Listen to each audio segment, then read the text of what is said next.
આવો દીદી, આ તો બહુ જલ્દી ઘરે આવી ગયા. વાહ વાહ વાહ. હા ક્લાસ પતી ગયા એટલે જલ્દી આવી ગયા, પણ હું કેમ વાંદરાની જેમ દરવાજા પર ઉભો છે?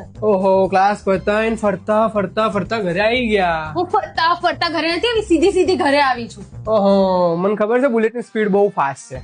હું બુલેટમાં નહીં મેટ્રોમાં આવી છું. ઓહો, મેટ્રો આવી રહ્યું પાછળની ગલીમાં. અહીંયાથી અહીંયા આવતા માટે બાઇક બુક કરાવી ના પડે. શું પગ બગ તૂટી જશે કે શું? કેમ તારે કઈ કામ ધંધો નથી મગા? ભણવા બેસ જઈને જા.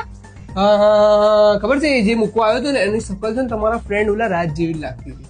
હું કેમ આટલો ડિટેક્ટિવ બને છે? કઈ કામ ધંધો નથી, ભણવા બેસે, એક્ઝામ આવે છે નજીક. પપ્પાને કીધું? પપ્પા પપ્પા. બેસ બેસ, આપણે બેસીને વાત કરીએ. તું બેસ આપણી સાથે. બેસ બેસ, બોલ. તું જ ખાલી મોઢું બંધ કરવા માટે શું લઈશ એ બોલ. Air Jordan. સ્પેલિંગ આવડે છે એનું? બોલ. પપ્પા. નહીં નહીં નહીં, તું બોલ. મોઢું બંધ કરવા માટે બીજું શું લઈશ? મોમોસ. બીજું કઈ? મોમોસ ને? મોમોસ બનાવું છું, બસ તારા માટે બહુ મસ્ત મોમોસ બનાવીશ હો. તો ખાલી વિથ કોલ્ડ કોફી. સારું, કોલ્ડ કોફી. બીજું કઈ સાહેબ? બસ ખાલી મોઢું બંધ રાખજો તું. With ice cream. સારું, આઈસ્ક્રીમ. ખાલી મોઢું બંધ. મારા જોડે પંગો લેતા હતા.